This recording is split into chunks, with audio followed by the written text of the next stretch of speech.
Thank you very much. It's a privilege to be with you. I want to apologize. Some of you have probably heard me talk before. It happens. I was speaking at a foster grandparents gathering some years ago, and I had spoken at it the summer before. I don't know why they invited me 2 summers in a row, but after the second talk, a grandmother came up to me. I think she liked the talk. She had big tears in her eyes, and she grabbed both my hands, and she said, "I heard you last year. It never gets better." So, kind of hoping she was misspeaking there. Anyway, thank you for your attention. You know, anybody just wants some attention, especially folks on the margins. I had a gang member, step into my office the other day, very earnest 16-year-old gang member, standing in front of my desk, and he says, "Look, I need your divided attention." I said, "You are in luck."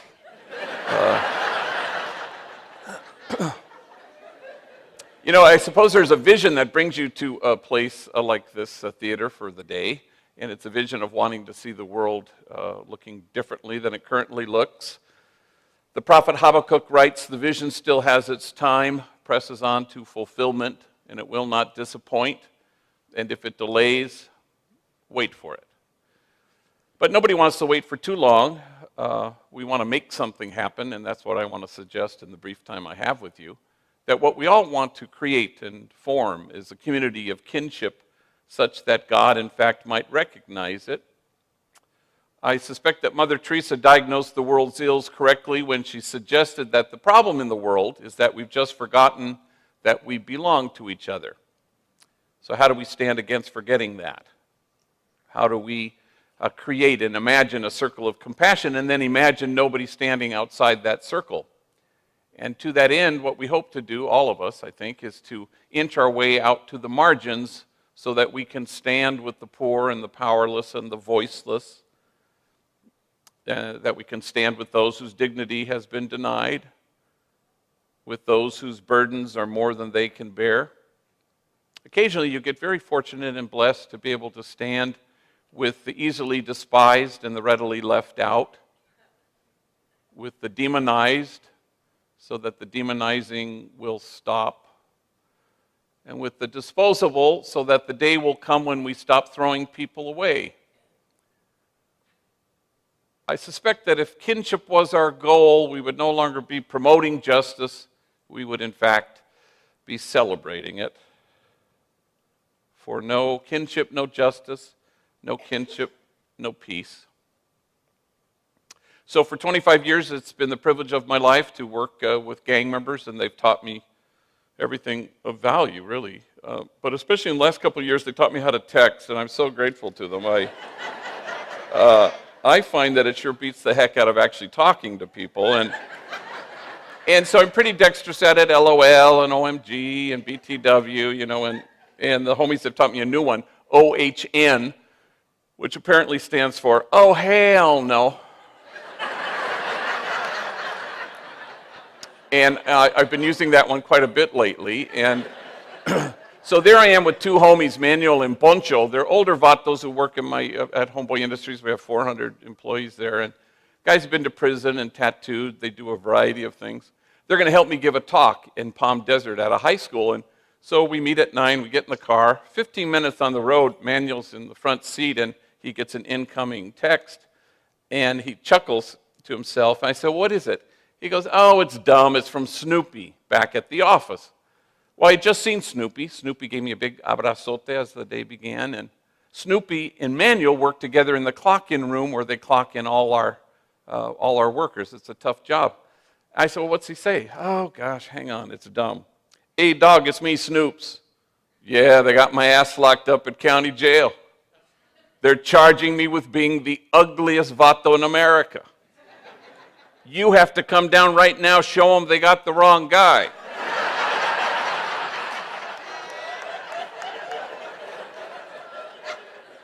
Well, we died laughing, you know, and then I realized that Manuel and Snoopy are enemies, rivals. They used to shoot bullets at each other. Now they shoot text messages. And there's a word for that, and the word is kinship. How can we achieve a certain kind of compassion that stands in awe at what the poor have to carry, rather than stand in judgment at how they carry it? For the measure of our compassion lies not in our service of those on the margins, but in our willingness to see ourselves in kinship with them, in mutuality. It was a great privilege of my life to know Cesar Chavez as a friend, and I can remember once a reporter had commented to him, "Wow, these farm workers, they sure love you." And Cesar just shrugged and smiled, and he says, "The feeling's mutual."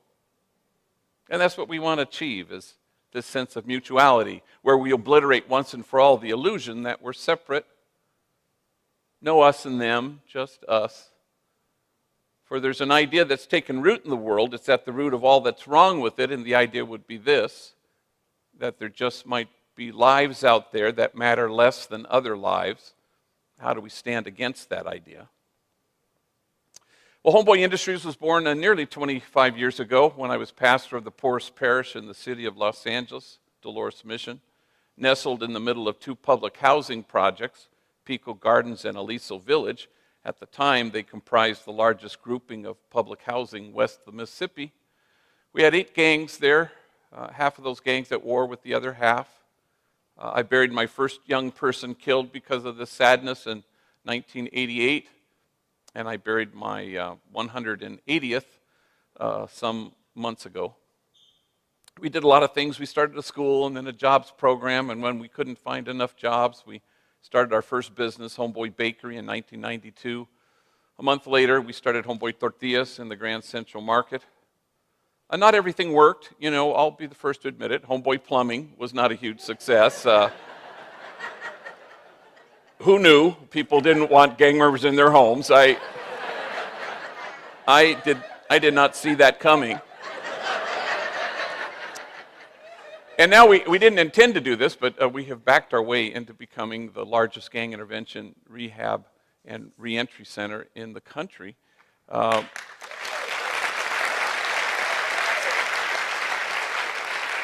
So 15,000 folks a year walk through our doors. Keep in mind there are 1,100 gangs in LA County and 86,000 gang members.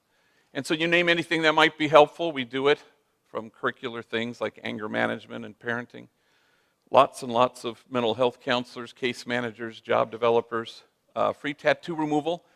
No place on the planet removes more tattoos than we do. We have a designated clinic, 3 laser machines, 29 doctors, 800 treatments a month. And it was all started because of a guy named Frank who wandered out of Corcoran State Prison, 2 days out of prison. And he wanders into my office, and he's sitting in front of me, and tattooed on his forehead like a banner, like a billboard, and pardon my French, it says, "Fuck the world." Wow. Yeah. And he said, I'm having a hard time finding a job.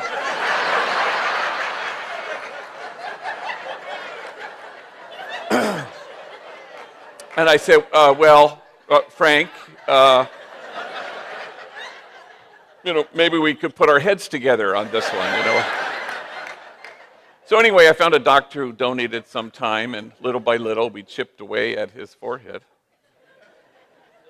And we have our chips and salsas and all the Ralphs and Food for Less, and we have Homeboy Diner, the only place you can get food in the City Hall. We're about to move into the LAX American Airlines terminal. We'll have put a restaurant there.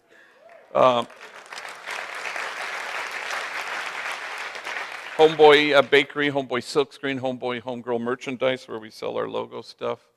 We're in 24 different farmers markets. We have the solar panel installation training program. And Homegirl Cafe, where women with records, young ladies from rival gangs, waitresses with attitude will gladly take your order. Last year, at the cafe, we had a visit from Diane Keaton, the Oscar-winning actress, movie star, Annie Hall, Godfather movies. And she's there with a guy who's there once a week. And her waitress this day is Glinda. And Glinda's a homegirl, been there, done that, tattooed, been to prison, a felon, a parolee. She doesn't know who Diane Keaton is. And so she's taking her order. And Diane Keaton says, "What do you recommend?" And Glinda rattles off the 3 platillos that she particularly likes. And And Diane Keaton says, I'll have that second one. That sounds good. And then something dawns on Glenda at exactly that moment. She says, wait a minute. I feel like I know you from somewhere, like maybe we've met.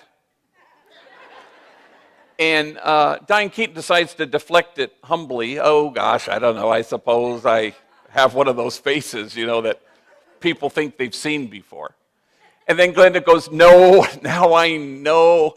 We were locked up together.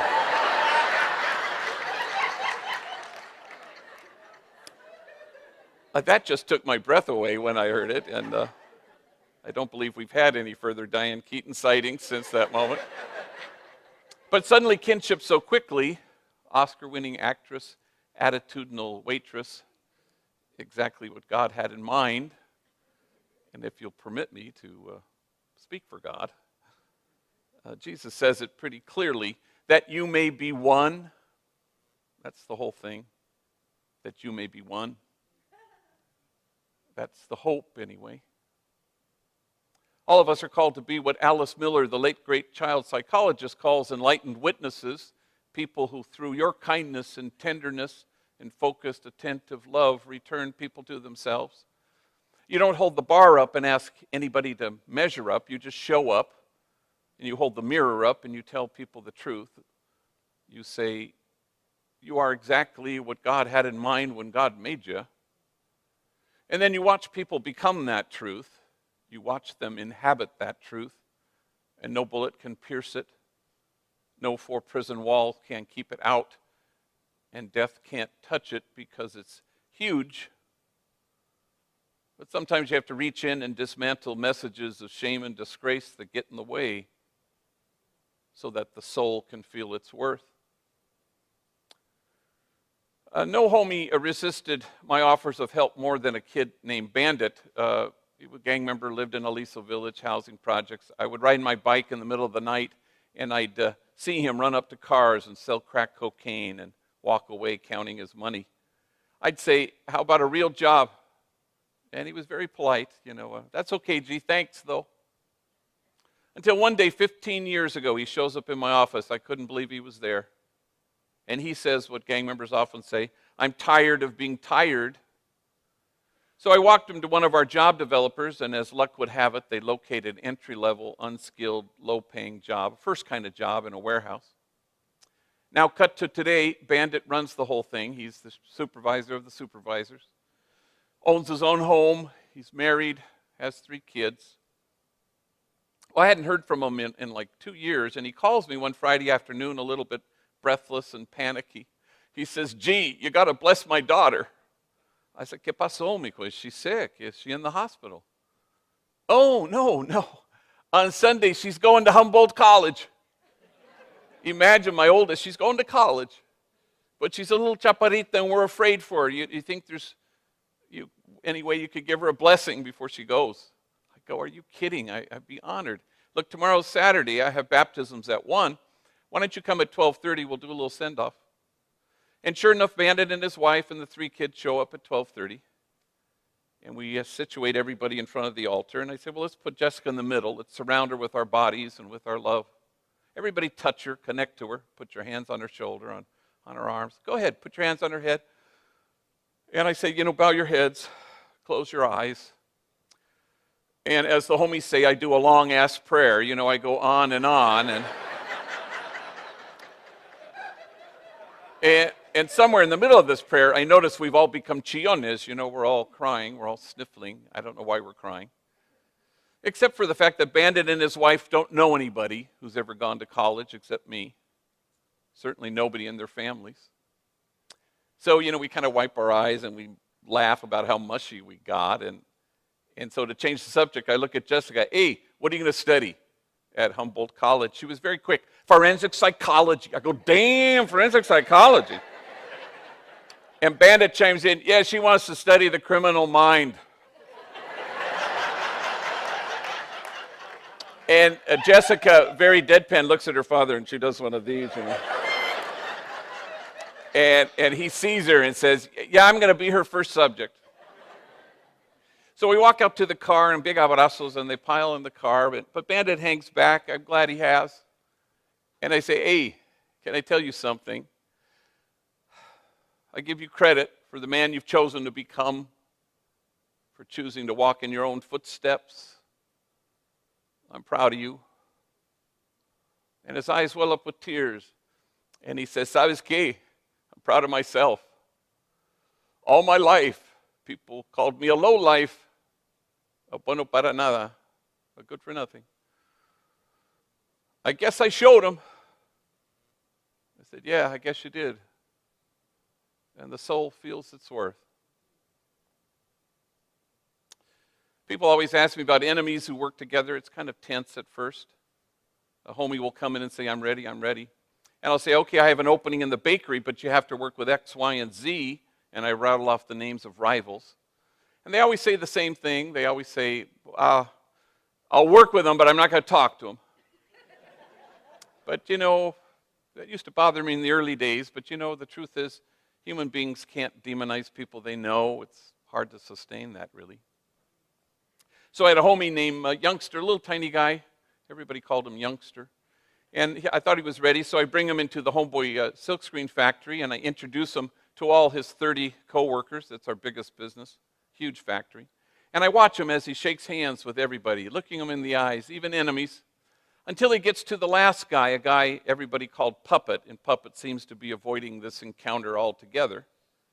And when Puppet and Youngster are in each other's vicinity, they kind of mumble something. They stare at their shoes. They don't shake hands. Well, I know they're enemies, but he just finished shaking hands with other enemies. I discover later that this is a hatred that's quite personal and deep, beyond which neither of them think they can get past. So I sense that at the moment, and I say, hey, if you guys can't hang working together, let me know. I got a bunch of people who want this job. And they say nothing. 6 months later, Puppet is walking to a corner store not far from his home and buys something. But on the way home, he kind of takes a detour, shortcut, cuts into an alley. Suddenly, he's surrounded by 10 members of a rival gang, 10 against 1. They beat him badly. He falls to the ground. While he's lying on the ground, they will not stop kicking his head until he's lying there lifeless. Somebody finds his body, takes him to White Memorial Hospital, where he's declared effectively brain dead, though it's the policy there to keep you connected to machines for 48 hours so the doctors can get 2 days of a flat read. Then they sign the death certificate. This allowed family and friends to gather. I was in St. Louis University giving a talk. I flew home.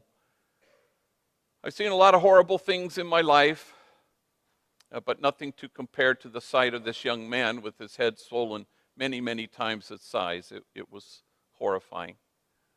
You could barely train your eyes on him. So at the end of the 48-hour period, I gave him a blessing. I anointed his forehead with oil. We disconnected. And a week later, I buried him. But in the first 24 hours, I'm alone in my office. It's 8:30 at night. And the phone rings, and it's Youngster from the silkscreen factory, Puppet's coworker. Hey, he says, that's messed up about what happened to Puppet. I said, yeah, it is. And then with a certain kind of eagerness even, he says, is there anything I can do? Can I give him my blood? And we both fall silent under the weight of it, until finally he breaks the silence, choking back his tears, and he says with great deliberation, he was not my enemy. He was my friend. We worked together. Now, can I say that always happens at Homeboy Industries? Yeah.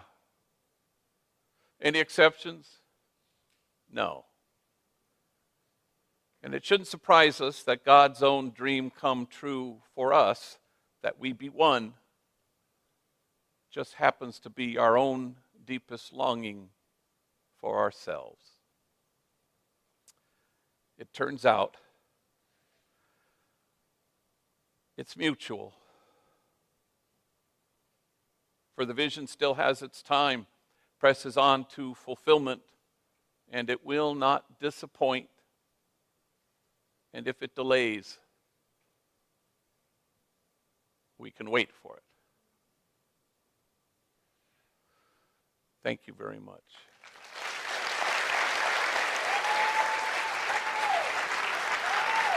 Thank you.